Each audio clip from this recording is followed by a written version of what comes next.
Oke, halo teman-teman semua. Hari ini saya Gigi Sadro Baskoro 2865 ingin mempresentasikan final project bahasa pemrograman kami. Laporan ini disusun oleh saya Gigi Sadro Baskoro, kemudian Iqbal Nur Hidayat, Levi Azizah, dan Faris Waturrahman, dan Arya Seta Dwi Utama. Oke, untuk selanjutnya saya akan menjelaskan tentang konsep pewarisan atau inheritance. Jadi pewarisan sendiri adalah salah satu fitur utama dalam pemrograman berorientasi objek yang memungkinkan sebuah kelas baru, kelas turunan, untuk mewarisi properti dan metode dari kelas yang sudah ada, atau kelas dasar yang bisa disebut di sini. Pewarisan membantu dalam mengurangi redundansi kode dan memungkinkan reuse kode yang ada. Oke, selanjutnya saya ingin menjelaskan tentang kode dasarnya, kelas dasarnya dulu dari pewarisan. Yang pertama, deklarasi kelas. Kelas dari produk deklarasi dengan kata kunci open, yang berarti kelas ini dapat diwarisi oleh kelas lain.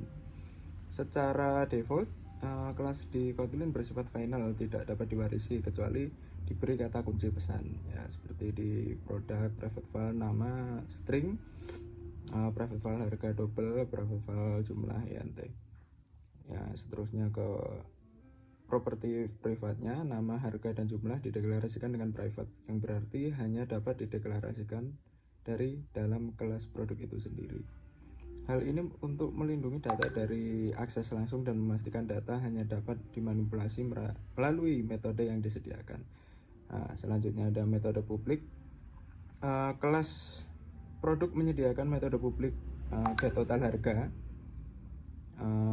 get name, dan get jumlah, ya, seperti yang bisa dilihat di bawah ini yang di fun, get total harga, get nama, get jumlah, untuk mengakses nilai dari properti private-nya. Metode ini menggunakan kontrol akses yang lebih baik dan enkapsulasi. Ya, yang selanjutnya kelas turunan, atau kalau di sini pupuk, ya. Jadi dijelaskan dulu, kelas pupuk itu ada nama, string, harga double, jumlah int, produk tuh isinya ada nama, harga, jumlah. Itu tadi diambil dari produk dasarnya. Habis itu di fun display info, di print atau di cout, nama produk, get nama yang seperti biasa merupakan input.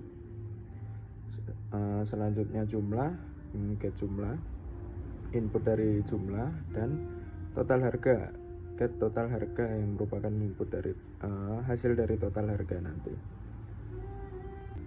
Oke, untuk penerapannya di font main. Jadi ini program kita. Jadi untuk yang pupuk tadi, di sini ada file sama dengan pupuk nama, pupuk harga, pupuk jumlah pupuk.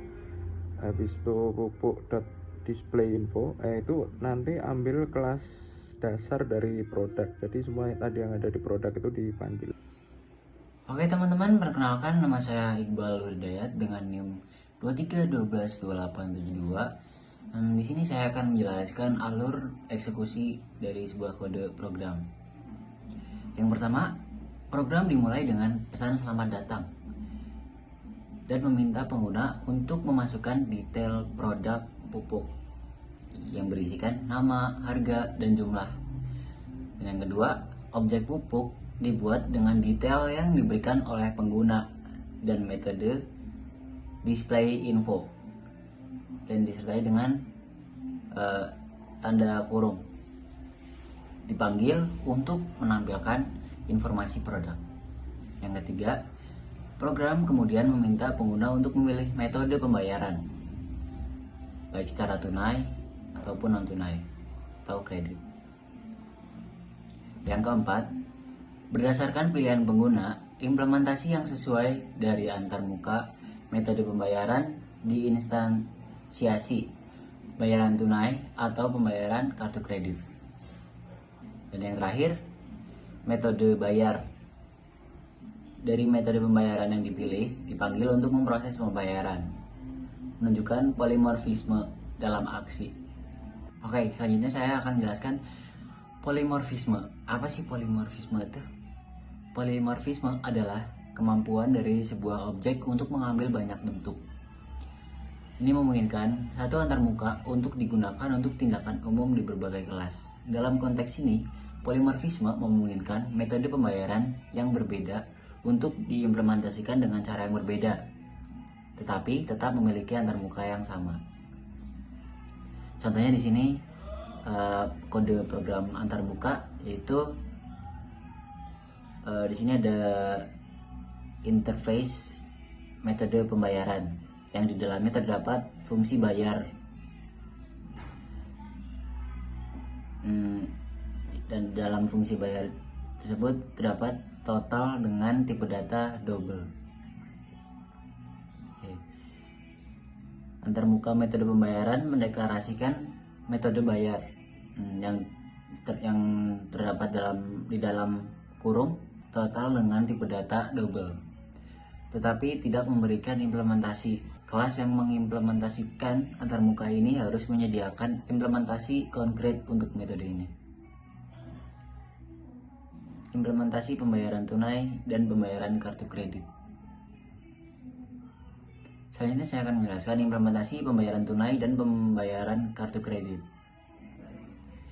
Baik, implementasi antarmuka, pembayaran tunai dan pembayaran kartu kredit masing-masing mengimplementasikan antarmuka, metode pembayaran, dan menyediakan implementasi spesifik untuk metode bayar. Polimorfisme memungkinkan program untuk memanggil metode bayar pada objek metode pembayaran tanpa mengetahui implementasi konkret yang digunakan. Selanjutnya menggunakan polimorfisme dalam main. Pemilihan metode pembayaran berdasarkan input pengguna, program memilih implementasi yang sesuai, pembayaran tunai atau pembayaran kartu kredit, dan menyimpannya dalam variabel metode pembayaran bertipe metode pembayaran. Pemanggilan metode polimorfik, program kemudian memanggil metode bayar pada objek metode pembayaran. Ini menunjukkan polimorfisme karena metode bayar dapat memanggil implementasi yang berbeda dengan jenis objek yang dipilih. Sekian, terima kasih. Perkenalkan, nama saya Faris Fatur Rahman. NIM saya 23122912. Di sini saya akan menjelaskan tentang enkapsulasi. Enkapsulasi adalah konsep di mana data dan metode yang beroperasi pada data tersebut digabungkan dalam satu unit atau kelas. Enkapsulasi juga membatasi akses langsung ke beberapa komponen objek untuk mencegah intervensi dan penyalahgunaan data. Selanjutnya adalah enkapsulasi dalam kelas produk. Yang pertama itu properti private. Properti nama, harga, dan jumlah dideklarasikan sebagai private, sehingga tidak dapat diakses langsung dari luar kelas. Hal ini untuk melindungi data dari akses yang tidak sah dan memastikan bahwa data hanya dapat diakses dan dimodifikasi melalui metode yang disediakan. Yang kedua adalah metode akses publik. Kelas produk menyediakan metode publik, yaitu get total harga, get nama, dan get jumlah. Untuk mengakses nilai dari properti private, metode ini memungkinkan kontrol akses yang lebih baik dan memastikan integritas data. Selanjutnya adalah alur eksekusi kode. Alur eksekusi kode yang pertama adalah pesan selamat datang dan input pengguna. Program dimulai dengan menampilkan pesan selamat datang dan meminta pengguna untuk memasukkan detail produk pupuk, yaitu nama, harga, dan jumlah. Selanjutnya, pembuatan objek pupuk. Objek pupuk dibuat dengan detail yang diberikan oleh pengguna, dan metode display info dipanggil untuk menampilkan informasi produk. 3. Pemilihan metode pembayaran. Program kemudian meminta pengguna untuk memilih metode pembayaran menggunakan tunai atau kartu kredit. Contoh kode program yaitu print LN, pilih metode pembayaran. Print LN 1 tunai, print LN 2 kartu kredit. File pilihan sama dengan scanner next INT. 4. Instalasi implementasi metode pembayaran. Berdasarkan pilihan pengguna, implementasi yang sesuai dari antar muka metode pembayaran, diinstansiasi pembayaran tunai atau pembayaran kartu kredit. Contoh kode program yaitu file metode pembayaran 2 metode pembayaran sama dengan when pilihan. Terus kurung kurawal 1 pembayaran tunai, 2 pembayaran kartu kredit. Else throw illegal argument exception, buka kurung metode pembayaran tidak valid. Terus tutup kurung kurawal. 5. Pemrosesan pembayaran. Terakhir metode bayar dari mode pembayaran yang dipilih dipanggil untuk memproses pembayaran menunjukkan polimorfisme dalam aksi. Contoh kode programnya itu metode pembayaran titik bayar buka kurung pupuk titik get total harga tutup kurung. Perkenalkan, nama saya Arya Seta Dwi Utama, NIM 23122909. Saya akan menjelaskan tentang kesimpulan pada presentasi ini. Kesimpulan dari presentasi ini adalah kode yang diberikan mencakup konsep pewarisan, polimorfisme, dan enkapsulasi dengan cara yang jelas dan terstruktur. Dengan menggunakan pewarisan, kelas pupuk dapat mewarisi properti dan metode dari kelas produk yang memungkinkan reusi kode. Polimorfisme memungkinkan pengguna antarmuka umum untuk berbagai implementasi metode pembayaran sehingga kode menjadi lebih fleksibel dan mudah diperluas.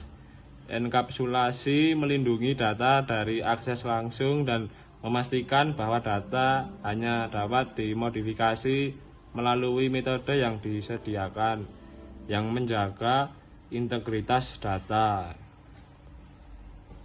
Oke, sekian presentasi dari kelompok kami.